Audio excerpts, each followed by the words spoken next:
पत्नी मरने के लिए, प्राण छोड़ने के लिए बावड़ी पर, कुएं पर पहुंच गई। सामने से गालव ऋषि ने रोक दिया, क्या कर रही हो, कौन हो तुम? मैं कौशिक राजा की पत्नी। क्यों, हुआ क्या, क्या हो गया?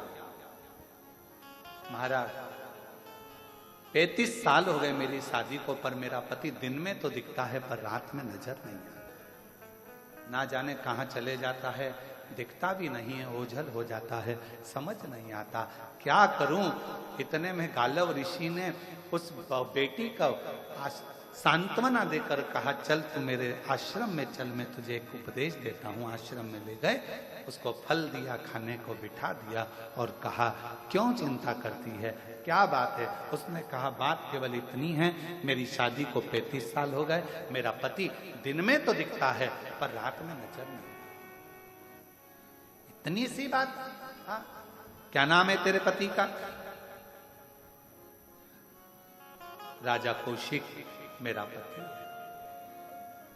राजा कौशिक, वो तो बड़ा विद्वान है, बड़ा विद्वान है। हाँ, भक्त भी है। हाँ, उसके साथ ऐसा होता है। हाँ, तब गालव ऋषि ने शिव जी की आराधना कर कर और मानसिक शिव की पूजन कर कर शंकर भगवान से पूछा, बाबा आप बताओ कि ये क्या हो रहा? शिव की आज्ञा हुई, ध्यान लगा कर देखा तो गालव ऋषि ने कौशिक राजा की पत्नी से कहा, तेरा पति पूर्व समय में राजा विदुरथ का बेटा था। एक राजा हुए हैं विदुरथ, उनका पुत्र पूर्व समय में तेरा पति राजा कौशिक पूर्व समय में राजा विदुरथ का बेटा था। और इतना सुंदर था, इतना सुंदर था, सारे ठाट उसके हाथ में थे, सारी स्त्रियों का भोग भी वो भोगता था, सारे साज का भोग वो भोगता था, पर एक गलत काम वो करता था। क्या? कि वो सुबह से लेकर शाम तक मुर्गा को मारकर, कुक्कुट को मारकर उसके मांस का भक्षण करता था, उसके मांस का भक्षण करता था।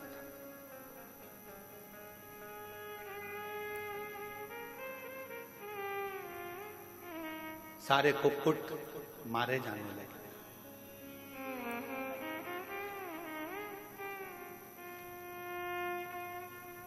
प्राण छूटने लगे, सारे मुर्गा उनके, सारे कुक्कुट उनके। नगर के जितने कुक्कुट थे, जितने मुर्गा थे, सब अपने राजा के पास गए। राजा का नाम था, मुर्गाओं का, कुक्कुट का जो राजा होता है उसका नाम होता है ताम्रचूर्ण। क्या नाम है? ताम्रचूर्ण। कुक्कुट का राजा, मुर्गा के राजा का नाम है ताम्रचूर्ण। ताम्रचूर्ण राजा के पास में गए, महाराज वो विदुरथ राजा का बेटा हमको मार मार कर खाता जा रहा है और हम सब कष्ट में हैं, कुछ करिए। ताम्रचूर्ण नाम का जो राजा था, मुर्गों का, जो कुक्कुटों का राजा था, वो भगवान का विरल भक्त था। भक्त अविरल। कल कथा में कहा था, एक चींटी भी अगर शिवजी से चिपकी हुई है ना, तो समझ लेना कि वो साधारण नहीं है। एक चींटा शंकर भगवान के शिवलिंग के पास में चिपक कर बैठा है तो वो साधारण नहीं है। एक छोटा सा कीड़ा भी शंकर के शिवलिंग के पास बैठा है तो समझ लेना वो साधारण नहीं है। ना जाने कौन सा पूर्व जन्म का पुण्य होगा जो शिव के करीब में होगा। शिव के जितने भी शिव भक्त कुबेरेश्वर बाबा की धरा पर पहुंचते हैं, और अगर हम सीहोर में रहते हैं, कुबेरेश्वर बाबा के धाम में रहते हैं, तो हम इन भक्तों का दर्शन कहीं से भी एकांत से हम करते रहते हैं कि बड़े किस्मत वाले हैं जो बाबा के धाम में कंकर शंकर की भूमि पर आए हैं। ये शिव के कोई पिछले जन्म के अच्छे कर्म मुझे बाबा तेरा, कोई पिछले जन्म के अच्छे कर्म मुझे बाबा तेरा साथ मिला। जहाँ सारी दुनिया झुकती है, जहाँ सारी दुनिया झुकती है, मुझे वो आली दरबार मिला, दरबार मिला। कोई पिछले जन्म के अच्छे कर्म मुझे बाबा तेरा साथ मिला। कोई पिछले जन्म के अच्छे कर्म मुझे बाबा तेरा साथ मिला। कोई पिछला जन्म का कोई पुण्य हो, पिछले जन्म का कोई,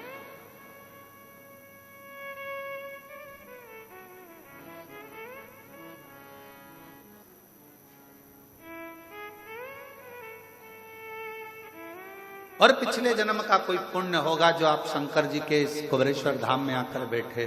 कोई पिछले जन्म का पुण्य होगा जो आप शिव जी की कथा को सुन रहे हैं। कोई पिछले जन्म का हमारा पुण्य होगा जो शिव जी की कथा को बाँच रहे हैं। कोई पिछले जन्म का पुण्य होगा जो बाबा की इस पवित्र धरा का लाभ ले रहे हैं। ये पूर्व का सुख, आज का नहीं।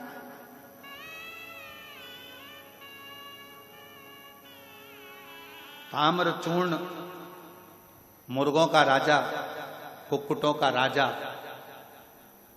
शिव जी का बड़ा भक्त था। कहा मुर्गा भी क्या शंकर का भक्त होता है? क्या मुर्गा भी शिव का भक्त? आंध्र प्रदेश के कुकुरेश्वर मंदिर में जाकर पूछना तो वहां बताया जाएगा कि गयासुर यज्ञ पूर्ण करे, उसके लिए भगवान शंकर मुर्गे का रूप रहकर कूक भर देते हैं, तो भगवान शंकर महाकुकरेश्वर महादेव के रूप में पूजा। कभी जाकर देखिए। कई लोग तो काशी में भी रहते हैं, तो काशी में भी भगवान शंकर के जो अविरल मंदिर हैं, बहुत सारे, बहुत मंदिर हैं काशी में छोटे छोटे, जिनका स्मरण लिंग पुराण में आता है, स्कंद पुराण में आता है, और सुंदर कथाओं का लाभ। आप जो कथा सुन रहे हैं, ये कथा भी स्कंद पुराण के काशी खंड के 53वें नंबर के अध्याय की है। और यही कथा अवंतिका खंड स्कंद पुराण में भी वर्णन करी गई। यही कथा। आप लाखों की संख्या में आए हो भगवान शिव की अविरल भक्ति को श्रवण करने के लिए। बस लोग कहते हैं सीहोर वाले महाराज जी ना जाने कहां से कथा बाजते हैं, ना जाने कहां से कथा बोलते हैं। तो सबसे निवेदन है, हम केवल शिव महापुराण ही नहीं, सारी पुराणों का सार लेकर जहां जहां से शिव को लिया जा सकता है, जहां जहां से मेरे ओघड़दानी से कुछ सीखा जा सकता हो, जहां से मेरे शंकर भगवान करुणा कर सकते हैं, वहां वहां से शिव की पवित्र कथा का लाभ आप तक पहुंचाने का प्रयास किया जाए। पूरा प्रयास ये करा जाता है कि शंकर जी की कथा आप तक पहुंचे। एक एक स्कंद पुराण हो, चाहे लिंग पुराण हो, चाहे नर्मदा पुराण हो, चाहे भविष्य पुराण हो, कूर्म पुराण हो, चाहे नारद पुराण हो, चाहे जो पुराण हो, वामन पुराण, वराह पुराण, जो पुराण, उसका सबका सार आप तक पहुंचे।